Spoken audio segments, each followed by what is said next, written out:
And instead of doing a PowerPoint and putting my PowerPoint away, I decided right then and there that I was going to make websites. So my name is Elizabeth Sessions, and I'm a websiteaholic. I build websites and share with people. So we're going to talk a little bit about the DOK, depth of knowledge, and we're going to also talk about how well tech integrates with the web's depth of knowledge. Now you're getting a 2-for-1 today because I'm going to show you the link from Mark's website and PowerPoint presentation for today, and we're also going to be using some materials that I've put together from teachers in my region. Now, if you have any questions later or comments, I have a back channel. It's called Today's Meet. I'm going to click on it just for a second here. And you can come in here at any time within the next month and ask questions, and I'll go back and monitor it and check. So this is your, after we leave here today, I can ask questions box.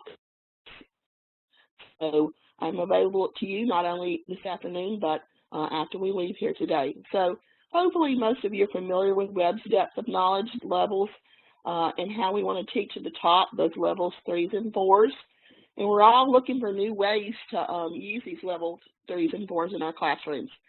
Well, technology is a perfect tool to use as you try to teach to the top of the web's depth of knowledge. We're all becoming more tech-centric. The kids walk in the classroom, they're using technology, they're familiar with iPads and tablets and smartphones, and I bet when you go out to eat, what are people doing while they're waiting for their food? They probably have their nose in their phone, including the kids. So, you know, sometimes that's a good thing and sometimes it's maybe not so good, but we want to harness that desire in our classrooms as we become more immersed in the world of technology. So we can't just provide the technology in our schools. We've got to examine the level of student engagement and look at how technology affects pedagogy and the delivery of content. So how can we leverage the use of technology and create lessons that teach to the top of the web's DOK? Think about this. Think about the questions that you Google. Is there an ungoogleable question? If there is, it's probably not on the lower level of the Bloom's taxonomy. It's probably on that upper level. So I want us to kind of take a step back and a step forward at the same time. We've got 2 links here under step 1.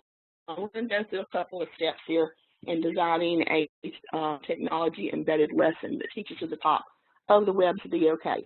The first one, it says Bloom's planning sheet, and I use this quite a bit. Let me see if I can pull that up.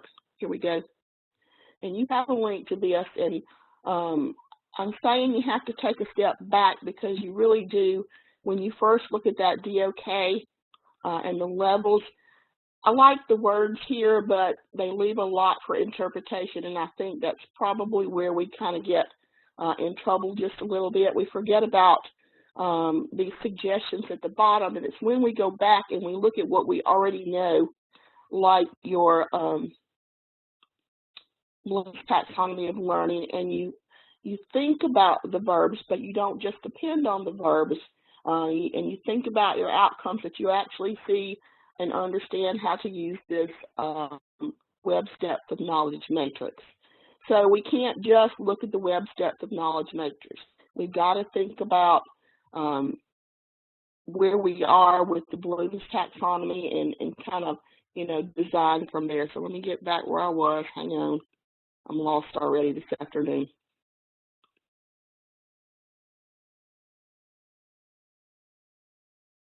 There we go.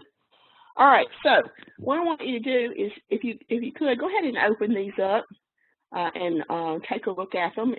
Some of you are probably already familiar with some of these. Let's see here.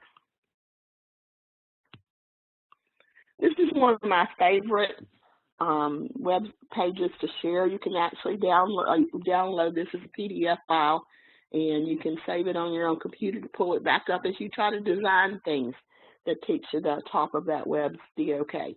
This, we're not throwing away Bloom's taxonomy of learning. We're actually going to use this as we develop those upper levels of web's DOK. So this is something you really need to think about. Let me go back over here. And what we want to do now is step back, okay, and look at your Bloom's taxonomy, Bloom's revised taxonomy, and then take a step forward and look at your DOK, and then we're going to go on to step 2. The next thing you have to do is you have to take a look at your targeted course study standards. Everything we do should be built on a course of study standards. And now that we've integrated some of the newer standards, the college and career ready standards, the rigor and relevance is already built into those course of study standards. We've just got to take what's on our course of study standards and for me, it's putting it in child-friendly language and child-friendly activities. So you have to determine exactly what you want your students to do. You look at your course of study standards, you determine what you want your students to do, and you develop your essential questions. What is the most important question that you'd like for your students to answer in that lesson? Then you go in and develop your content area questions that support your essential question. How do fish swim? Why do they not drown in the water? How come we can't see air but we can feel wind? Those types of questions. So you want to develop content area questions, and you want to develop your essential questions, and you want to determine first what you want your students to do. Now, after you've done that and you've got an idea what you're going to teach, you're going to move on to step 3, and then when you move to step 3, you start thinking about your tech tools. You work backwards, okay? You choose a tool and you design first. I had just an incident just in my own life recently where I had to look at 28 smartboard lessons, and I was looking at them from a very critical eye, but basically what I saw was glorified worksheets. And I'm not, knocking worksheets, but I wanted a little bit more out of these smartboard lessons. So what I did not do is I did not build first. I did not give my students an example. So you really want students to understand what you are asking them to do. So work backwards and design first. Now I'm going to show you just a little example of a DOK level 3-4, and I used Google Slides, and my students are using their critical thinking skills, communication, and collaboration. Those are their 21st century skills. So I'm going to click where it says Goldilocks. And you actually, when you leave here today, should be able to go back and click that. And what I did was I created a template, and this is a Google Slide template. And what I wanted my students to do is go in and recreate this story in a modern format. So I basically put up a template, and I began the story for them. And let me move right back here. Because what I want to do is read you the directions first. These are my directions for my students. What happens when you change a very old story into something that could happen today? How would you adapt an old tale to create a modern story? Now, let me just pause there for just a minute. I'm going to pull up, let's see here, this chart, okay? And we're going to look under synthesis. And we're going to move down to these questions. And we're going to look and see where it says, how would you adapt blank to create a different blank? So you can see right here, I'm working on the upper level of the Bloom's Taxonomy of Learning. And when you move over here to your DOK wheel, we're revising, we're designing, we're creating, and we're using some of those level 3 and 4 type activities. So I'm going to move back to, let's see, Hip Hop Goldilocks report here. So what I did was I put a template in, and basically the template had the title and the about part. And then it had a bunch of slides that said, and then. And it also had some slides for setting, characters, conflict, and so on and so forth. So I started the story. So I'm going to read just a little bit of this. Goldilocks was so mad. This was the 3rd time this month her mother had taken her cell phone away. And as usual, it wasn't her fault. If her pesky brother had just stayed in his room when she was supposed to be watching him, she would still have her phone. Instead, he filled the bathtub with her mother's expensive bath bubbles and got water and bubbles all over the bathroom. Well, it will not happen again, she thought. I'll show them. I'll just take a walk in the woods without my phone and they won't be able to find me. Now, after this, I didn't have a clue what was going to be put on these slides. But my students actually came to the rescue. So each student had to fill out one of these slides, and I had no clue where it was going to end up. But you can, when you pull this up on your own later on, you can actually click, and I can see where some people are looking at the slides right now. So one of my students said, Goldilocks walked upon a beautiful antebellum home called Magnolia Manor. Her eyes were amazed by the green lawn filled with old magnolias, crepe myrtles, and pink azaleas surrounding the two-story white mansion. Goldilocks daydreamed of getting married to her beau on the long front porch. She thought, if only I had my cell phone to take a selfie to share with my girlfriends on Facebook. All of a sudden, Goldilocks felt a brisk wind, a little bit of thunder, a bolt of lightning, and a downpour of raindrops. She sighed. Oh, Mobile. Goldilocks ran into the porch and knocked on the beautiful front doors. Now, you can look at this later, but as each person filled out the her slide or his slide, I see she had shrimp and grits, and then she wanted some dessert, and she ended up at a Mardi Gras ball or a party. And then at the end, after they filled out all of the slides, and we're still working on this, then the students came in and either chose to do the setting, the characters, the conflict, the solution, the main message, a review, and then who would you like to play the parts if this became a Hollywood movie, and recommendations for other stories.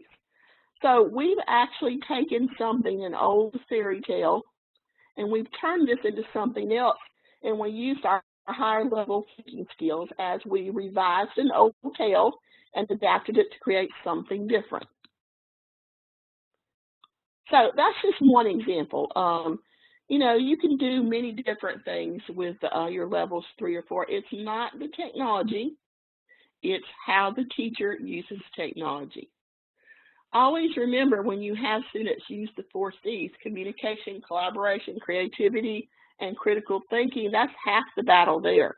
We forget when students graduate from high school and they go out into the real world, these are the skills that the employers want their employees to have, and sometimes we forget about that.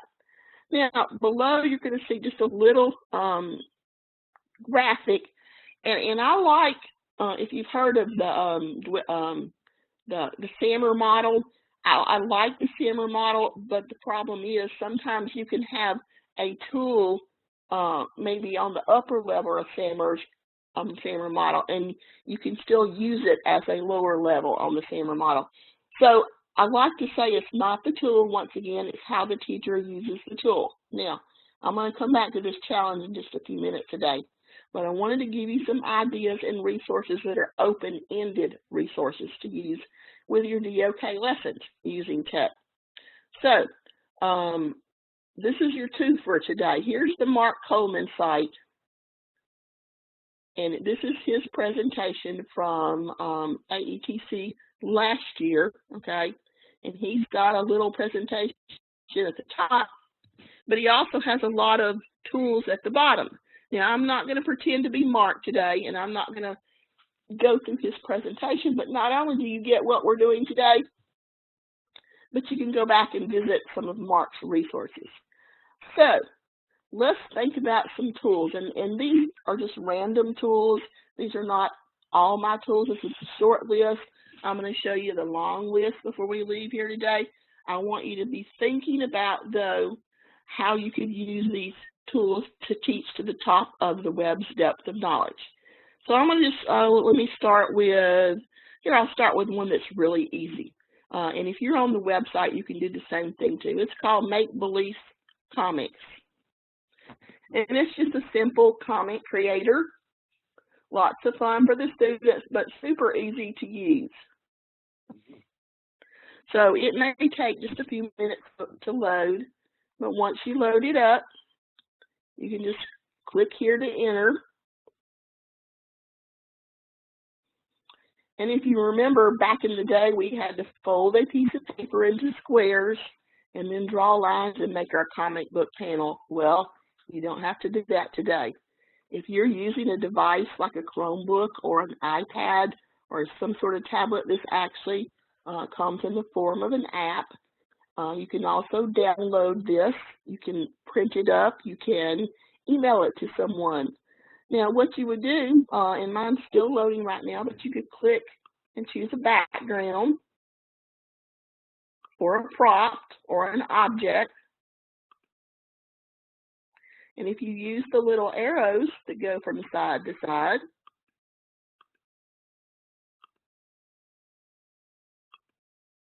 you can click and put a background in.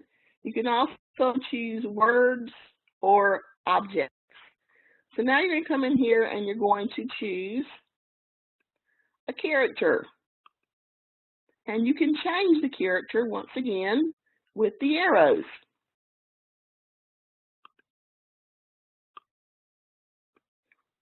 Then you have the option of adding talk bubbles or thought bubbles. And that's up to you. You can move things around. Oh, you can't see the changes I'm making, okay?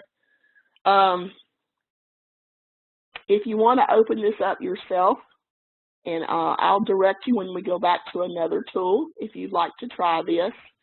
But you can add people, you can add words, you can do as many panels as you want. You can do 1 panel, 2 panels, 3 panels as you use this little tool. It doesn't cost anything. You do not have to register.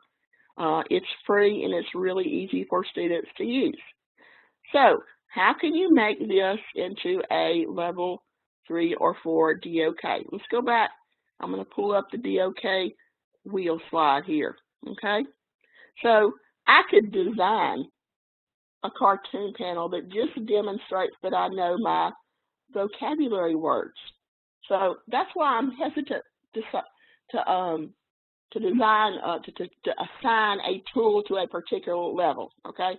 Because it depends. I could go over here, and I like to consult my balloons when I start making something. I could copy my vocabulary words, and I could make some sentence, or I could make some quotes. I could go in here and outline or restate something, but I'd still be on the lower level of balloons or the DOK.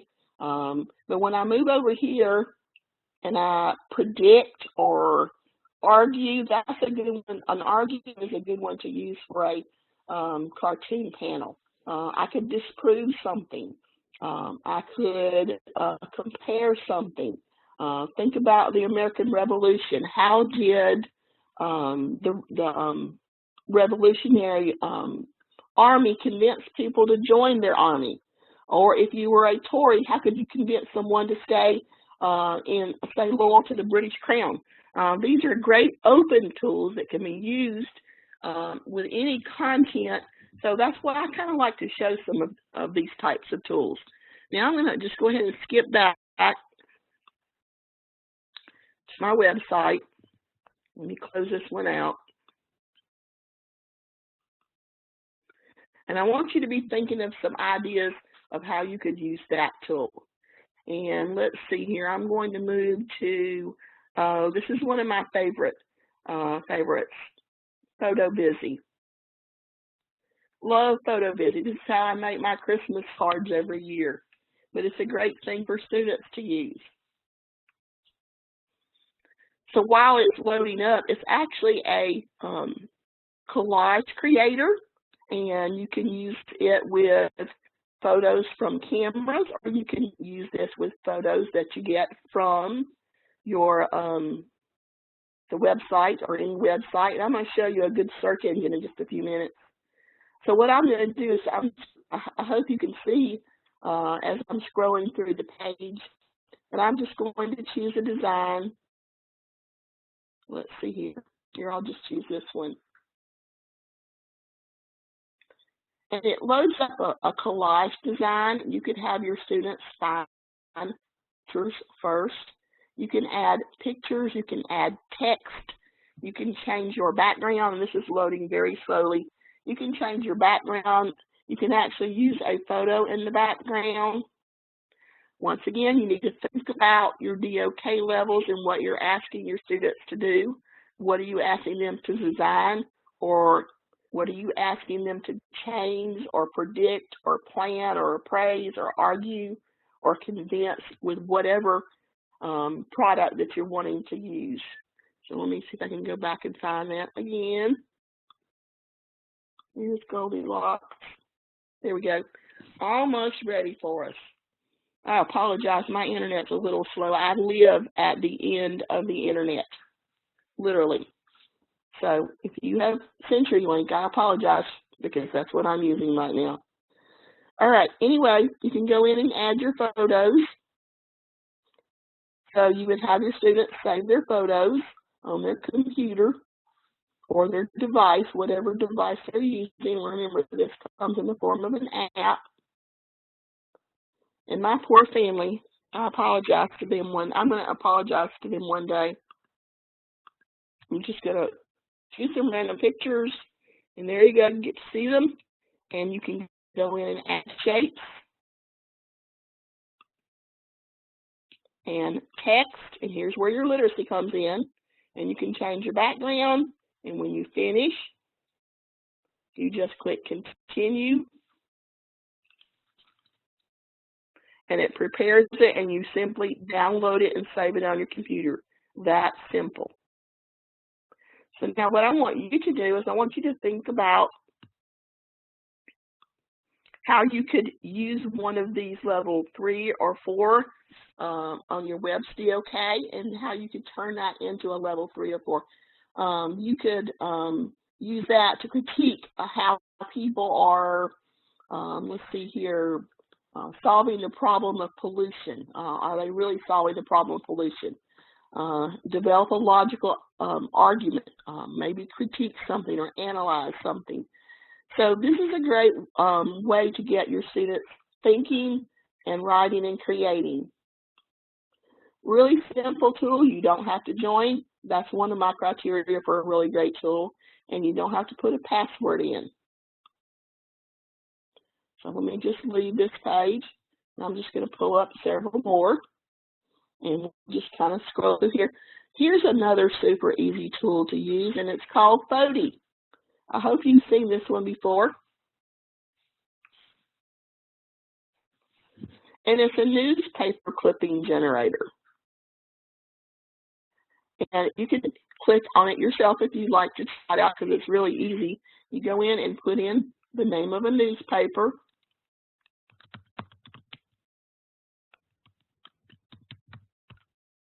And a date, and give it a headline.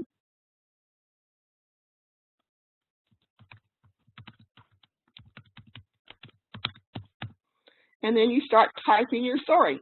And I'm going to type in Swedish today. And then you click generate.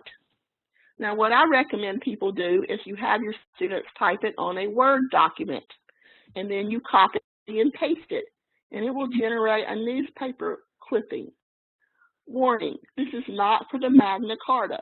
Do not type a long article and expect to see your entire article, because it will clip the edges. So this would be a good activity to do, maybe a paragraph, 4 or 5 sentences, a synopsis, a summary, or maybe a persuasive writing activity, persuading someone to maybe visit your hometown, or persuading someone to not pollute, or to use biodegradable materials or something like that.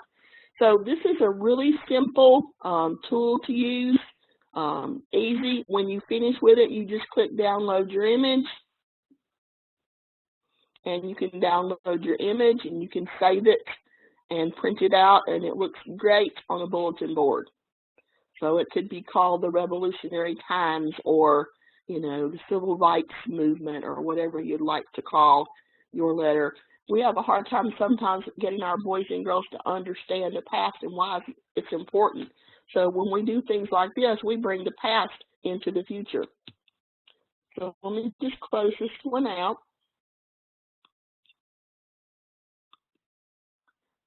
And let's just move around here. Let's see here. I love Blabberize. Have you ever seen Blabberize? I hope so. We're going to see if Mr. Blabberize will come up. Blabberize lets you upload a picture, take a little tool, make the mouth move, and record your voice coming out of the mouth.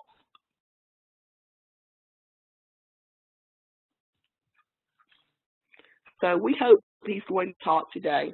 Sometimes he's a little shy, but he has a very loud mouth when he decides to come up.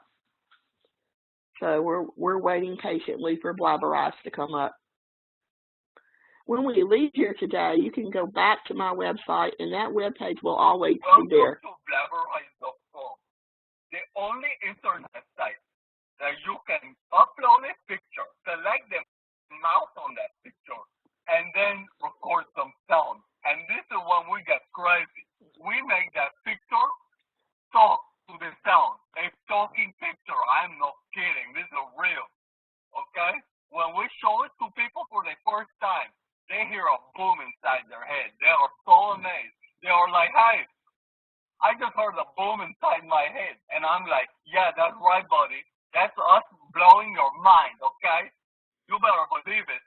And then we just, said, hey, we're already blowing people's minds. Why don't we blow people's minds some more? So we created the new version of Blabberize that lets you do crazy things like this. Hey, Eduardo, how do you like the new version of Blabberize?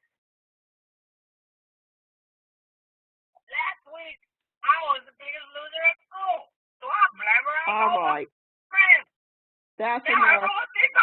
That's enough, Eduardo. Okay, we know you like Blabberize, but I love that tool. I've heard teachers that have used it before to teach the preamble to the Constitution, and that was a really nice idea and thing to do with the students. But love, love, love Blabberize. Another really easy tool to use is, let's see here, Tuxby. With Tuxby, this is where you can actually upload a photo and then you can turn it into something else. Once again, it's not the tool, it's how the teacher uses the tool. So you have a lot of options here, but what I like to, one of my favorite activities is to make a wanted poster. So I'm going to pull up wanted poster. Notice I'm not having to log in. I'm not having to join or create an account. So start photo editing. I'm going to find a picture. Okay, let me see here. I can use my son. He won't mind. He's not even here. He's in college. So we'll see if this uploads or not.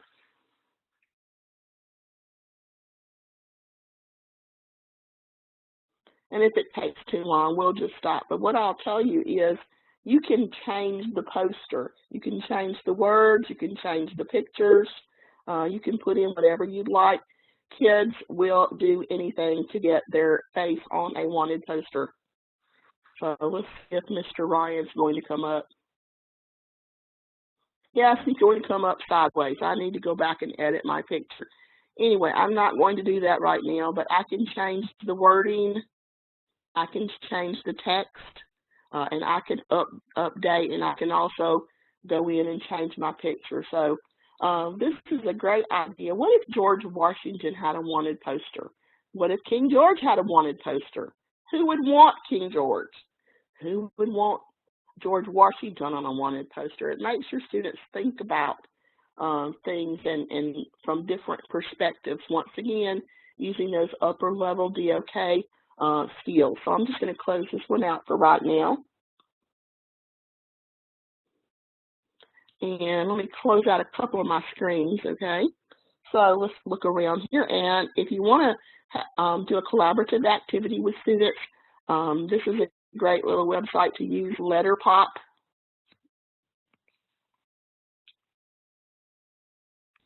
So on LetterPop, don't let the pro plan individual thing kind of get you sidetracked here. You do not have to sign up, but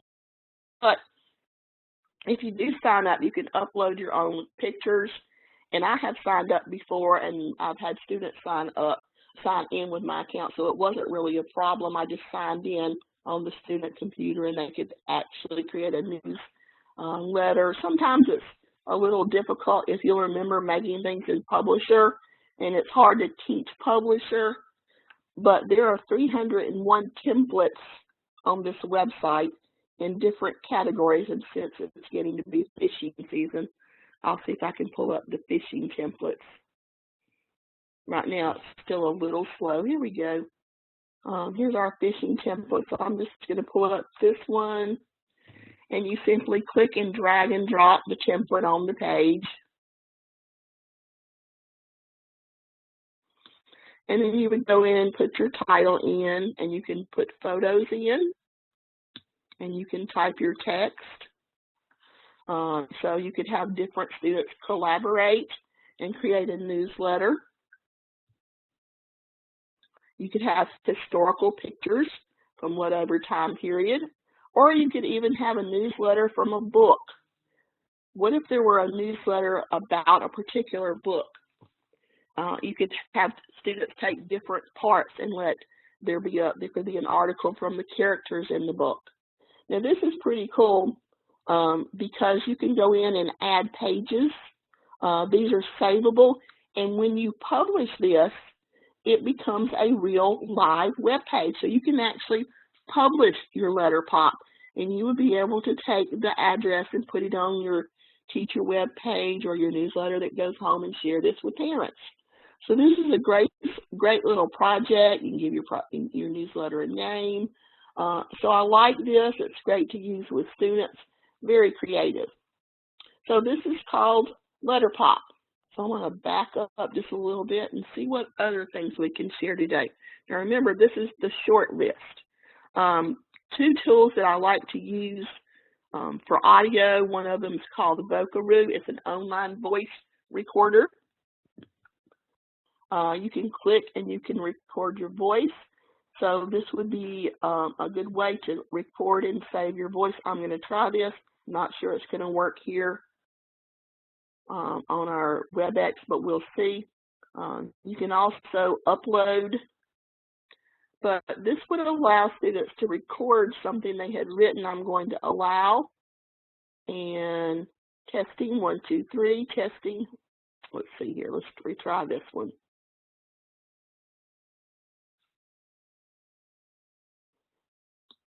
Testing, 1, 2, 3. Let's listen and see if it worked. Testing, 1, 2, 3. All right, now this is the good thing. Click here to save. You can actually download these and save them somewhere, or, okay, pretty cool, you can have a web address to what you said, or you can embed it in a web page. So you could copy this over onto a web page, and when people click the link, you would actually hear your voice speak. So you can download this in several different ways, but most of the time I use MP3. I love this option though, QR code. If you have tablets, you could actually record your voice and put up a QR code, or you could have students record their voices and put up QR codes. What if you had parenting night and you wanted to share some activities on posters or at students' desks? You could have them create something on a piece of paper or a digital project, add the QR code, and then the parents would hear the students' voices coming from the project when they clicked and used their smartphone. Most smartphones have the ability to read QR codes now with just an app or something. So that's a pretty good thing when you can make the QR code like this.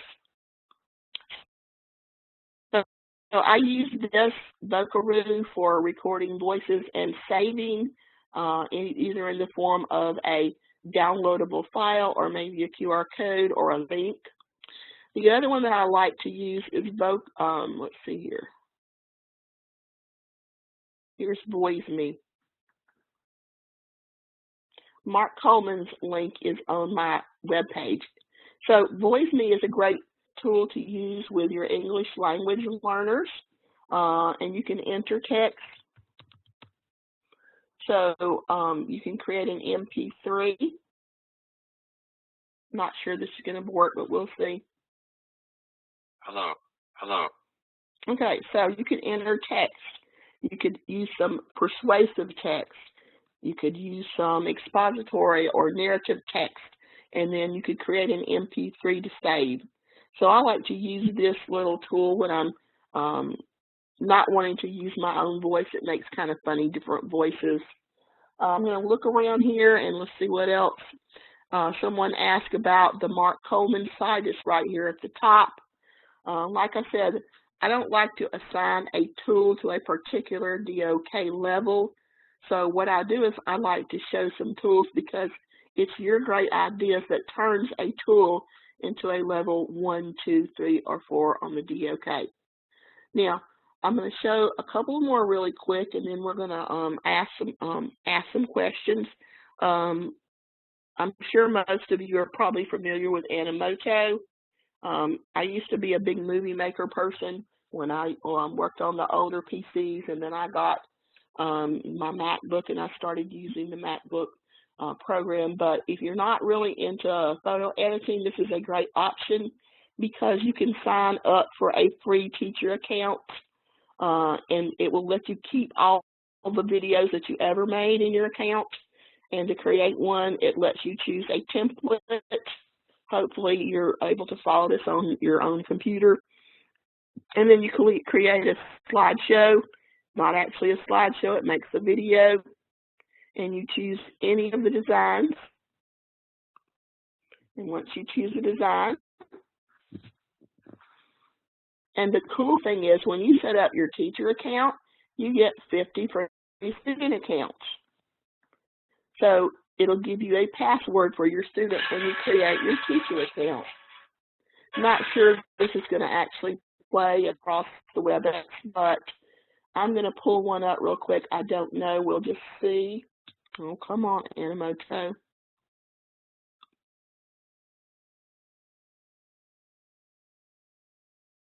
I'm going to pull up from my videos,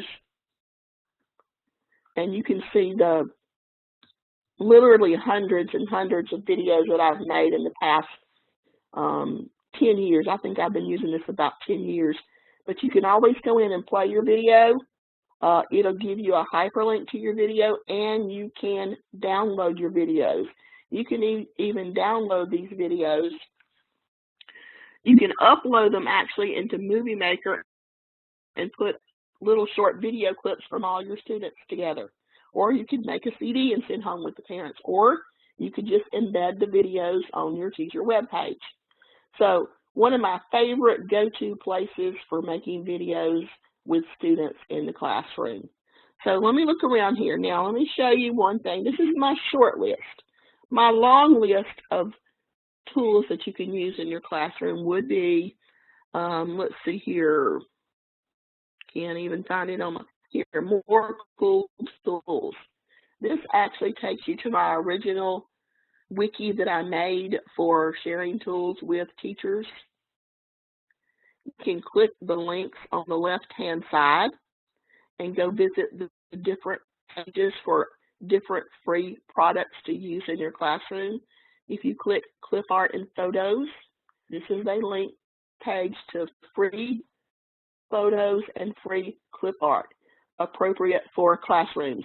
It's taken a little bit to load, but all free photos, free clip art, different places where students can go to download pictures without worrying about breaking copyright and looking at something inappropriate. Don't ever do a Google image search in front of your classroom. Just take my word for it, okay? Because you want to use something safe.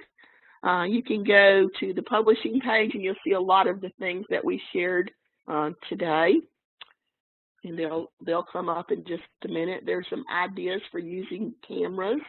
There's some games that either you can make or your students can make. One of my favorite open-ended tools for the older students is at one of these websites. I hope I can get it to pull up. It's called classtools.net, and I hope you've used this before because it allows you or your students to create tools and websites and games and so on and so forth. I'm not going to actually sit here and wait for it to load. It's got one of my favorite things to make, which is a Facebook page. We can't go to Facebook, but what if George Washington had a Facebook page? Or Abraham Lincoln? Here it is. You could actually have your students come in and use any of these templates to make games.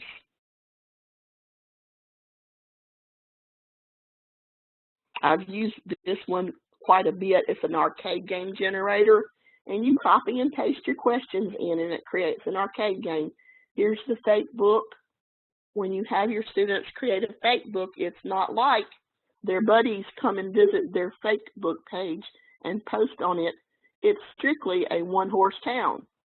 Fake book is created by one student. The one student has to create the friends of the fake book page. So if George Washington had a fake book page, who would his friends be? Martha? Who else? Who would friends of George Washington be? Who would not be his friends? Maybe, King George probably would not be. The student has to make all the posts and add all the friends. I'm not going to wait for this to load. But when you finish creating your fake book page, it actually will have a real live address. It makes a web page. So lots and lots of goodies here for you to take back with you when you are creating your lessons and things like that. I'm going to flip back here. I'm not really going to talk about Google Drive, the doc sheets, slides, and forums today, but this is a great way for you to use these tools. You can use these tools, and you can also use the Microsoft tools for collaboration nowadays. So you can create a template like I did with the little activity right up here, the Goldilocks activity, and then have your students go in without having an account and type on your slides. So that's probably one of the reasons why I like Google Drive a lot. The tools are all collaborative when you set them up. All right, we have a homework challenge going on in my district right now, and I'm going to offer you the opportunity to participate and win a $25 Amazon gift card. How do you do that? If you look under the little graphic that says homework challenge, and you click where it says link to DOK Padlet, it's going to open up a Padlet that I created.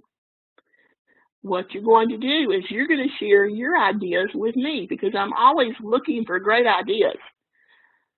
And I'm going to choose one of your great ideas, and I'm going to award a $25 gift card. So this is where you can share your idea. The first thing you're going to need to do when you create something on the Padlet is you would click the red plus button. Now, so I can know how to get in touch with you, the first thing you would do is put your email address on there. Don't need your name or anything right now, just your email address. Let's take a look at this first idea that I put up here, okay? It's a kindergarten idea. Now, you might be thinking, how can I have kindergarten students use levels 3s and 4s? Well, surprisingly, they're probably the easiest kids to be able to use a level 3 or 4 with, okay? So, the activity that I put up for an example, using a camera, students will work in pairs to take pictures and develop a logical argument to prove or disprove the following statement. All shapes are flat. Because remember, when we use workbooks, all shapes are flat in the workbook. So students could use just about any type of camera. They could take pictures. They could take pictures in the outside, inside. You don't have to have a camera anymore. You can use old cell phones or tablets or just about anything.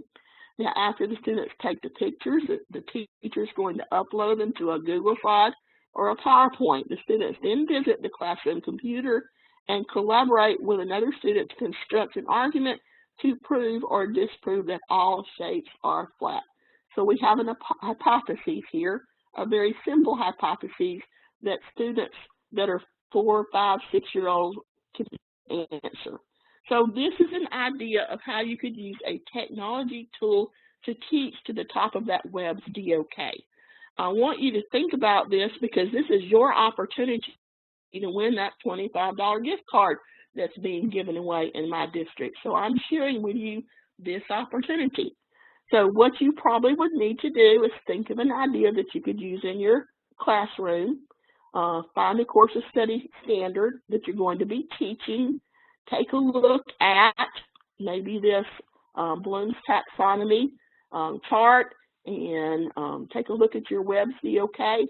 And at that point, you would go in. Let me close some of these down again. Here we go. You click the plus sign. You type your email address where it says title, and then you just start writing your idea. I would recommend that you write it on a Word document or a Google Doc and you copy and paste it in. So maybe you'll win. With this, I'll have the drawing actually on March 16th. So here's your opportunity to win a $25 Amazon gift card. Just click the link and add your own ideas. Once again, remember, here's some tools, here's some ideas. Here's the Mark Coleman site. You can use any of his ideas or some ideas of your own. If when you leave here today you have questions and you go back to my website, at the top, here is today's Meet Classroom. So after we close out our web X, you can actually go back here and type your name in. And then, let's see here. Click join, and then type your questions in. So here's our back channel for after today. All right.